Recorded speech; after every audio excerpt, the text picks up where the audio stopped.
दोस्तों तो इस वीडियो में बात करेंगे ओला आईपीओ के बारे में। तो आज ओला आईपीओ की लिस्टिंग देखने को मिली और आईपीओ की लिस्टिंग काफ़ी धमाकेदार देखने को मिली।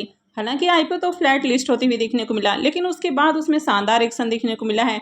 तो चलिए जानते हैं कि आगे इसमें हमारी क्या स्ट्रेटेजी होनी चाहिए। तो चलिए जानते हैं कि क्या इसमें बाई किया जा सकता है, क्या इससे आगे बढ़िया रिटर्न मिल सकता है। तो इससे पहले कि मैं वीडियो को शुरू करूँ, अगर आप इस चैनल पर पहली बार विजिट कर रहे हैं या फिर आपने चैनल अब तक सब्सक्राइब नहीं किया है तो चैनल को सब्सक्राइब कर लें और वीडियो को भी लाइक कर दें। दोस्तों तो आज ओला आईपीओ की लिस्टिंग काफ़ी शानदार देखने को मिली। अब जैसे कि इसका ग्रे मार्केट में प्रीमियम डिस्काउंट में देखने को मिल रहा था, काफ़ी दिनों से इसका प्रीमियम 3 रुपये डिस्काउंट के ऊपर ट्रेड कर रहा था, लेकिन आईपीओ की लिस्टिंग आज फ्लैट देखने को मिली। अब जो ओवरऑल मार्केट कंडीशन है, यानी कि कल डाउ जोन्स में काफ़ी शानदार रैली देखने को मिली और डाउ जोन्स 0.25% तेजी के साथ क्लोज हुआ।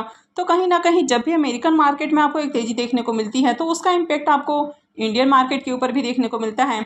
यानी कि अमेरिकन मार्केट में अगर मंदी की खबर आती है तो उसका भी इम्पैक्ट देखने को मिलता है। वहीं अगर वहाँ पर भी तेजी होती है तो इंडियन मार्केट में भी आपको तेजी देखने को मिलती है। तो कल से पहले जहां अमेरिकन मार्केट से रिसेशन की खबरें लगातार आ रही थी, कल तेजी के बाद से उसमें विराम लगते हुए देखने को मिला है। तो उसका पॉजिटिव इम्पैक्ट पूरे मार्केट के ऊपर आज देखने को मिला। और आज आपने देखा कि ओला की लिस्टिंग वैसे तो फ्लैट हुई है, लेकिन लिस्टिंग के बाद यहाँ पर काफ़ी शानदार उछाल देखने को मिला है। अब कंपनी ईवी के सेगमेंट में काम करती है, यानी कि ईवी टू व्हीलर बनाने का काम करती है और ईवी टू व्हीलर के अंदर ये लीडिंग कंपनी है। तो इसके कारण भी कहीं ना कहीं इसमें डिमांड देखने को मिली है। और जैसा कि आपने इसके एंकर लिस्ट को देखा था कि आईपीओ में 84 एंकर इन्वेस्टर्स आए थे और इसमें एफआईआईज, डीआईआईज और जो म्यूचुअल फंड्स कंपनियां हैं वो भी इस आईपीओ को लेकर काफ़ी इंटरेस्टेड देखने को मिली थी। हालांकि जब मार्केट पूरी तरह से नेगेटिव देखने को मिला और मार्केट से रिसेशन की खबरें आ रही थी, तब यहाँ पर क्यूआईबीज ने पैसा नहीं लगाया। यानी कि आईपीओ में क्यूआईबीज पोर्शन में एप्लीकेशंस तो नहीं लगे, लेकिन लिस्टिंग के बाद यहाँ पर काफ़ी अच्छी बाइंग देखने को मिली है।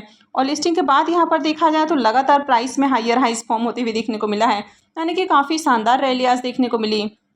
तो 76 रुपये के ऊपर कंपनी लिस्ट हुआ और फिर इसने पीछे मुड़कर नहीं देखा है और इसमें 20% का सर्किट लगते हुए देखने को मिला है और 91 रुपये 20 पैसे के ऊपर इसमें सर्किट लग गया और उसके बाद स्टॉक पूरे दिन सर्किट में ही देखने को मिला है। हालांकि इसमें लगातार बाइंग लगते हुए देखने को मिला है, लेकिन जब भी ये स्टॉक आपको सर्किट में देखने को मिलता है तो फिर ना तो उसमें बाई होता है ना सेल होता है। अब जिस तरह से आज इसमें ऑर्डर देखने को मिला है, यानी कि एक तो काफ़ी वॉल्यूम में यहाँ पर बाइंग आई है और उसके बाद ऑर्डर भी खूब लगे हैं, तो हो सकता है कि इसमें मंडे को भी आपको ऑर्डर लगते हुए देखने को मिले और फिर से एक बार स्टॉक में आपको सर्किट लगते हुए देखने को मिल सकता है, क्योंकि कंपनी का बिजनेस सेगमेंट काफ़ी अच्छा है। यानी कि फ्यूचर वाइज देखा जाए तो इसमें काफ़ी अच्छी आपको उछाल देखने को मिल सकती है। लेकिन इसमें जो सबसे बड़ा नेगेटिव पॉइंट है कि कंपनी अभी आपको बहुत ज़्यादा लॉस में देखने को मिल रही है और कंपनी के ऊपर कर्ज भी है। अब आपने इससे पहले इरेडा का आईपीओ देखा था कि लिस्टिंग के बाद उसके शेयर्स ने भी पीछे मुड़कर नहीं देखा, यानी कि लिस्टिंग के बाद वहां पर देखें तो लगातार उछाल देखने को मिला और हाइयर हाइस फॉर्म होते हुए देखने को मिला।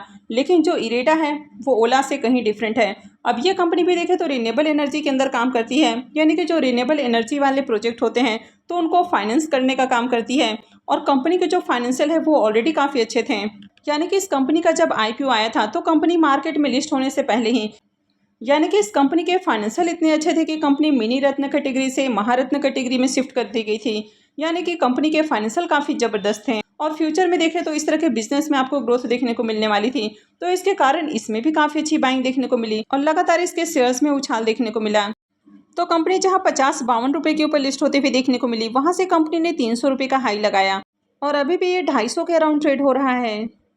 लेकिन ओला नेक्स्ट इरेडा हो सकता है, ऐसा मुझे कम लगता है, क्योंकि जो इरेडा का फाइनेंशियल है वो काफ़ी स्ट्रॉन्ग था, जबकि ओला का फाइनेंशियल काफ़ी वीक है। हालांकि बिजनेस अच्छा है, लेकिन जो बड़े इन्वेस्टर्स हैं कभी कभी बिजनेस को देखकर भी इन्वेस्टमेंट करते हैं, यानी कि उनका जो पॉइंट ऑफ व्यू होता है वो लॉन्ग टर्म का होता है। यानी कि फ्यूचर में कंपनी में अच्छी ग्रोथ देखने को मिलेगी तो बड़े इन्वेस्टर्स की ओर से डिमांड आ सकती है। लेकिन जो ओला का एंकर लिस्ट है वो काफ़ी ज़बरदस्त है, तो हो सकता है कि आगे इसमें बाइंग आ सकती है और बाइंग की वजह से इसमें आपको उछाल देखने को मिल सकता है।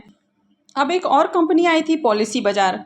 अब वहाँ पर भी आपने देखा कि लिस्टिंग के बाद वहाँ पर भी लगातार आपको जंप देखने को मिला, यानी कि 3 दिनों तक कंटिन्यू शेयर्स के अंदर उछाल देखने को मिला था। जैसे कि आप यहाँ पर देख सकते हैं 3 दिन आपको कंटिन्यू ग्रीन कैंडल देखने को मिला और उसके बाद देखें तो लगातार उसमें आपको सेलिंग ही देखने को मिला, यानी कि जो लिस्टिंग प्राइस था तो उससे भी काफ़ी नीचे स्टॉक आते हुए देखने को मिला। यानी कि जो बड़े इन्वेस्टर्स होते हैं वे काफ़ी बार रिटेलर्स को ट्रैप करने की भी कोशिश करते हैं। यानी कि जब स्टॉक में आपको लगातार बाइंग देखने को मिलता है तो फिर रिटेलर्स भी इसमें एंटर करते हैं और वे कहीं ना कहीं हाई प्राइस के ऊपर इंटर कर जाते हैं। और जब हाई प्राइस के ऊपर इंटर करते हैं तो जब उसमें गिरावट देखने को मिलती है तो फिर वे एग्जिट नहीं करते हैं। उनको लगता है कि हो सकता है कि इसमें फिर से उछाल देखने को मिल जाए। अब ये जो पॉलिसी बाजार कंपनी यानी कि पीबी फिनटेक भी जो कंपनी आई थी, ये कंपनी भी लॉस मेकिंग थी। तो यहाँ पर भी लिस्टिंग के साथ तो उछाल देखने को मिला, लेकिन उसके बाद इसमें काफ़ी बड़ी गिरावट देखने को मिली और कहीं ना कहीं रिटेलर्स इसमें काफ़ी दिनों तक ट्रैप होते रहे और कई सारे रिटेलर्स ने इसमें काफ़ी बड़ा नुकसान भी बुक किया है। तो यहाँ पर आप पॉलिसी बाजार के मंथली चार्ट को देख रहे हैं, तो आप देख पा रहे हैं कि पहले स्टॉक में आपको हाई देखने को मिला और उसके बाद उसमें लगातार गिरावट देखने को मिली है। जैसे कि आप यहाँ पर देख सकते हैं, तो ये स्टॉक 1150 के अराउंड लिस्ट होते हुए देखने को मिला और उसके बाद अगर इसके लो को देखें तो 366-70 के अराउंड ये लो बनाते हुए देखने को मिला और वहाँ से हालांकि फिर से उछाल देखने को मिला है। यानी कि जब कंपनी के फाइनेंशियल थोड़े से बेहतर हुए तो शेयर्स के प्राइस में भी उछाल देखने को मिला है। लेकिन जब कंपनी लॉस मेकिंग होती है तो वहाँ पर आपका रिस्क काफ़ी हाई हो जाता है। हालांकि इसका बिजनेस और ओला का बिजनेस दोनों काफ़ी डिफरेंट है। तो ओला का जो बिजनेस है वो ईवी का बिजनेस है, यानी कि फ्यूचर ओरिएंटेड बिजनेस है। हालांकि कंपनी लॉस मेकिंग है तो इसमें बड़े इन्वेस्टर्स ट्रैप भी कर सकते हैं, यानी कि उनकी ओर से हो सकता है कि अभी आपको बाइंग देखने को मिले और उसके बाद ह्यूज सेलिंग आ जाए। तो ओला में आज अपर सर्किट लगते हुए देखने को मिला है, तो हो सकता है कि आगे इसमें जो इन्वेस्टर्स हैं वो काफ़ी अट्रैक्ट होने वाले हैं। क्या नहीं, रिटेलर्स के साथ साथ जो बड़े इन्वेस्टर्स हैं तो उनका भी अट्रैक्शन इसमें देखने को मिलेगा। कंपनी ईवी के सेगमेंट में काम कर रही है तो फ्यूचर में इसमें आपको अच्छी ग्रोथ देखने को मिल सकती है, लेकिन कंपनी लॉस मेकिंग है। अब आज इसमें 20% का अपर सर्किट लगते हुए देखने को मिला है, तो बहुत सारे लोग जो इसमें बाई करना चाहते थे वे अभी बाई नहीं कर पाए हैं। तो मुझे लगता है कि आने वाले 2 से 3 दिनों तक इसमें लगातार आपको स्टॉक में हायर हाइस फॉर्म होते हुए देखने को मिलेगा, यानी कि स्टॉक में आपको तेजी देखने को मिल सकता है। लेकिन जैसे इसमें बड़े इन्वेस्टर्स की ओर से एक बार सेलिंग देखने को मिलेगा तो फिर हो सकता है कि इसमें बड़ी गिरावट भी देखने को मिल जाए। तो अगर आप इसमें बाई करने की प्लानिंग कर रहे हैं तो कर सकते हैं, लेकिन हमेशा आपको अपना एसएल जरूर फॉलो करना है। यानी कि आज का जो लिस्टिंग प्राइस है 76, तो इसके अराउंड आपको अपना एसएल लगा लेना है, या फिर जिस दिन आप बाई करते हैं तो उसके एक दिन पहले का जो प्राइस है तो उसमें आप एसएल लगा के रख सकते हैं। हालांकि अपने पॉइंट ऑफ व्यू को क्लियर करके ही कहीं भी इन्वेस्टमेंट करें। अब यहाँ पर आप स्विंग ट्रेडिंग कर रहे हैं, लॉन्ग टर्म के लिए इन्वेस्टमेंट कर रहे हैं, तो उसके अकॉर्डिंग अपनी स्ट्रैटेजी बना सकते हैं। अगर आप स्विंग ट्रेडिंग कर रहे हैं तो आपको हमेशा अपना एसएल जरूर फॉलो करना चाहिए। तो जिस तरह आज इसमें सर्किट लगते हुए देखने को मिला है, यानी कि 20% का अपर सर्किट लगा है, तो आने वाले दिनों में भी इसमें तेजी देखने को मिल सकती है। तो अगर आप स्विंग ट्रेडिंग भी करना चाहते हैं तो भी आप बाई कर सकते हैं। वैसे तो कंपनी का बिजनेस अच्छा है, लेकिन फाइनेंशियल ज़्यादा अट्रैक्टिव नहीं है, तो लॉन्ग टर्म के लिए थोड़ी रिस्की कंपनी हो सकती है। यानी कि अगर आगे इसमें गिरावट आती है तो हो सकता है कि बड़ी गिरावट देखने को मिल जाए, लेकिन कहीं ना कहीं लॉन्ग टर्म में इसके जो प्राइस है वो ऊपर ही जाने वाले हैं।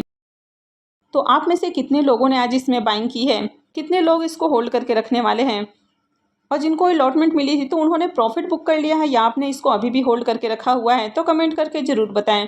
तो आई होप कि आपको वीडियो अच्छी लगी होगी। तो अगर आपने इस वीडियो को अब तक लाइक नहीं किया है तो वीडियो को लाइक कर दें और चैनल को भी सब्सक्राइब करके रखें। और वीडियो को अंत तक देखने के लिए आप सबको बहुत बहुत धन्यवाद।